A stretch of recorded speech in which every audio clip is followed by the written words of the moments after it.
আসসালামু আলাইকুম, welcome to my YouTube channel. আশা করি সবাই ভালো আছেন।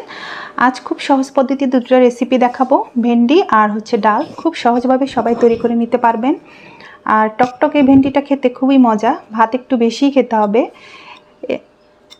কোনো তেল প্রয়োজন নেই, লাগছে এক বাটি ভেন্ডি, ঢেঁড়স, যার যতটুকু প্রয়োজন আপনারা বাড়িয়ে নেবেন। তো আমি এটা সিদ্ধ করতে দিয়ে দিয়েছি।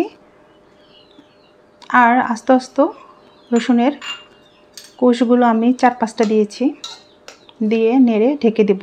পানিটা একদম গায়ে মাখানোই থাকবে।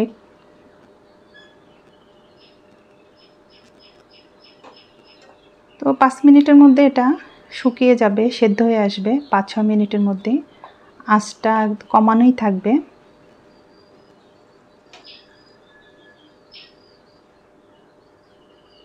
তো আমি উঠিয়ে নিয়েছি, হয়ে গেছে সিদ্ধ। আর এখানে লাগছে আমার শুকনো মরিচ 4-5টি, পেঁয়াজ কুচানো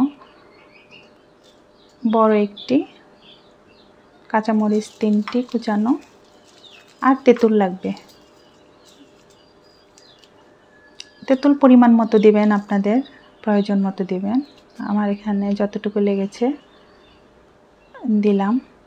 ধনিয়া পাতা দিয়ে এটা মিশিয়ে নিচ্ছি। এখানে ভালো করে মিশিয়ে নেব। আমি সিদ্ধ ভেন্ডিতে এটা চটকাতে যাব না। লবণটা এখানে দিয়েছি, আমি কিন্তু সিদ্ধতে কোনো লবণ দিইনি।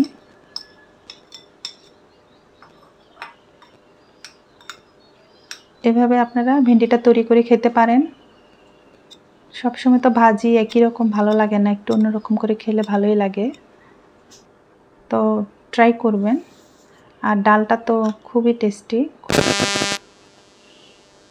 কীভাবে আমি রান্না করছি দেখুন। এটা যে ফোড়নটা দেব আমি, সেটাতে স্বাদ দ্বিগুণ বেড়ে যাবে। আমি খুব দ্রুত দেখিয়ে দিচ্ছি। আমি রসুন দিলাম এখানে 1 চা চামচ কুচানো, আর পেঁয়াজ দিয়ে দিলাম 2 চা চামচ কুচানো। আর সাথে আমি কাঁচামরিচ ফালি করে কেটে দিয়েছি 2টা। 2 গ্লাস পানি দিয়ে দিয়েছি, দিয়ে আমি ঢেকে দেব। লবণ এখনও দিই নাই, পরে দেব। একটু হলুদ দিতে হবে, 1/2 চা চামচের চেয়ে একটু কম দিয়ে সিদ্ধ হওয়া পর্যন্ত অপেক্ষা করব। লবণ দিয়ে দিলাম, দিয়ে আরও 1 মিনিট রেখে আমি গুটিয়ে নেব।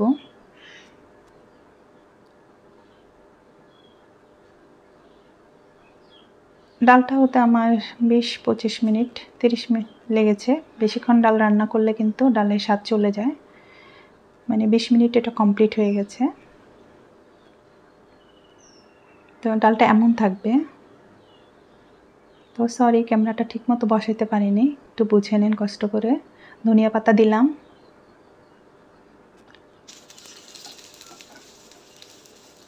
এই যে বিশেষ ফোড়নটা এখনই দিব, এটা খেয়াল করবেন। আমি রসুন দিয়েছি এখানে থেতলানো 2 চা চামচ, আর পেঁয়াজ সামান্য 1 চা চামচ। এই যে মেথি, এটা ফ্লেভারটা খুবই ভালো, এই মেথিটা দিয়ে দিচ্ছি। আর ভাজা শুকনো মরিচ দিয়েছি, কারণ এখন দিয়েছি, আর একটু আগে দিবেন আপনারা, কারণ আমি ভেজে রেখেছিলাম, তাই একটু পরে দিয়েছি, পুড়ে যাবে। আঁচটা এখানে বাড়ানো থাকবে। আর যখন ডাল ফোড়নটা দেব, তখন একটা ছ্যাঁত করে যেন একটা শব্দ হয়, হ্যাঁ, না হলে কিন্তু ডালের গ্রানটা বের হবে না। এটাকে বাগারটার শব্দ যেন হতে হয়। এই যে আমি দিয়ে দিয়েছি। তো এটা এখন অনেক সুন্দর একটা ফ্লেভার ছড়াচ্ছে। তো আপনার মেথিটা কিন্তু অবশ্যই দিবেন, মেথি ফোড়নটা। আমি অন্য কিছু দিইনি, যেমন পাঁচফোড়ন, জিরা, এগুলো আমি কিছু দিইনি, শুধু মেথি দিয়েছি। খুব গ্রান বেড়েছে, খুব স্বাদটা অন্যরকম। অবশ্যই ট্রাই করবেন।